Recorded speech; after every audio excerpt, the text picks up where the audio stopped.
Hi, എല്ലാവർക്കും നമസ്കാരം. ഞാൻ ഇന്നിവിടെ ഉണ്ടാക്കാൻ പോകുന്നത് പൈനാപ്പിളും കൂഴച്ചക്കയും കൊണ്ടുള്ള ഒരു ചക്കയടയാണ്. വേണ്ടിയിട്ട് ഒരു പൈനാപ്പിളും ഒരു 10-25 ചുള ചക്കയും കൂടി മിക്സിയിൽ അധികം വെള്ളം ചേർക്കാതെ അടിച്ചെടുത്തിട്ടുള്ളതാണിത്.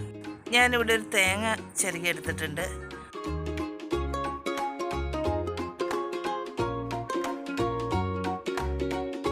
ഇതിലേക്ക് ഒരു നല്ല തേങ്ങ ചിരകി വയ്ക്കാം. തേങ്ങ എത്രയായാലും അധികമൊന്നും ആവില്ല. ഒരു തേങ്ങ ചിരകി എടുത്ത് വെച്ചിട്ടുണ്ട്. അതുപോലെ തന്നെ ഒരു 1/4 കിലോ കൂടുതൽ ശർക്കരയും ഉരുക്കി അധികം വെള്ളം ചേർക്കാതെ ഉരുക്കിയെടുക്കുക. കാരണം നമ്മുടെ ഈ ചക്കയിലേക്ക് ഒത്തിരി വെള്ളമായാൽ നമുക്ക് ചക്കയുടെ ഉണ്ടാക്കാൻ ബുദ്ധിമുട്ടാണ്.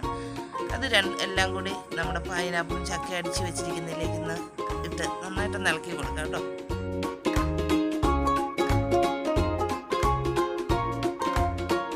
ഇതിലേക്കൊരു സ്പൂണോളം ജീരകം, നല്ല ജീരകം ഇടുകയാണ്.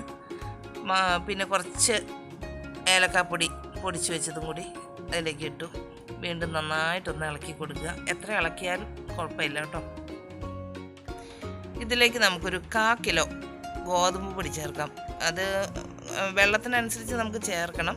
ഇപ്പോൾ ഞാനൊരു 3 തവി അതിലേക്ക് ചേർക്കുകയാണ്. എന്നിട്ട് നമുക്ക് നന്നായിട്ടൊന്ന് ഇളക്കി കൊടുക്കാം. നന്നായിട്ട് അതിൻ്റെ പാകത്തിനനുസരിച്ച് ഇളക്കി കൊടുക്കുക. ഞാനിതിലേക്ക് ആവശ്യത്തിന് ഉപ്പ് ഇട്ടിട്ടുണ്ട് കേട്ടോ. ഉപ്പിട്ട് ഇളക്കണം. പിന്നെ ഇത് സാധാരണ നമ്മൾ വാഴയിലയിലോ അല്ലെങ്കിൽ ഇടനയിലെന്നൊക്കെ പറയാം. അതിവിടെ സാധാരണ കിട്ടാറില്ല. അപ്പം ഞാൻ നമ്മുടെ കറുകപ്പട്ടയുടെ ഇലയിൽ വെച്ചിട്ടാണ് ഉണ്ടാക്കുന്നത്. അത് ചെറിയ ഇലയായതുകൊണ്ട് നമുക്കതിൽ കുമ്പളപ്പം ആക്കാൻ പറ്റിയില്ല. നമ്മൾ വിചാരിച്ചത്ര അത് ഭംഗിയായില്ല. കാണാൻ ഭംഗിയില്ലെങ്കിൽ നല്ല ടേസ്റ്റാണ് കേട്ടോ.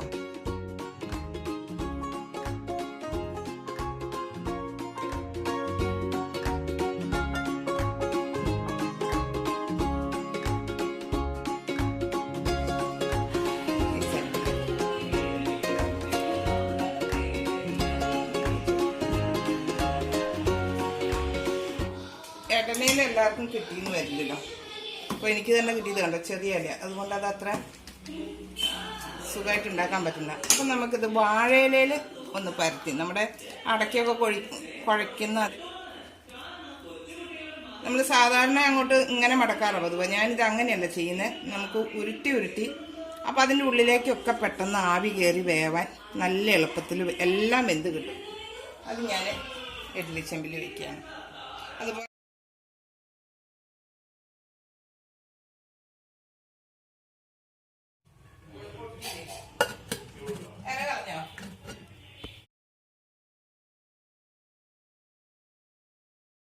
പൈനാപ്പിൾ അട എവിടം വരെ എത്തിയെന്ന് നമുക്കൊന്ന് തുറന്നു നോക്കാം. നല്ല ആവി വരുന്നുണ്ട്.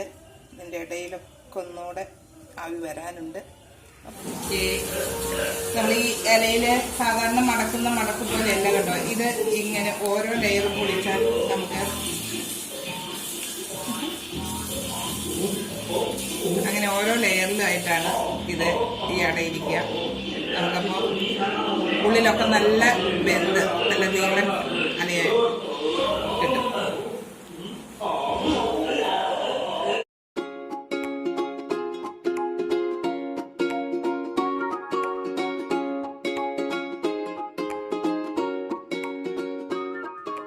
എല്ലാവരും ഒന്നും ഉണ്ടാക്കി നോക്ക്, നല്ല ടേസ്റ്റ് ആയിരിക്കും.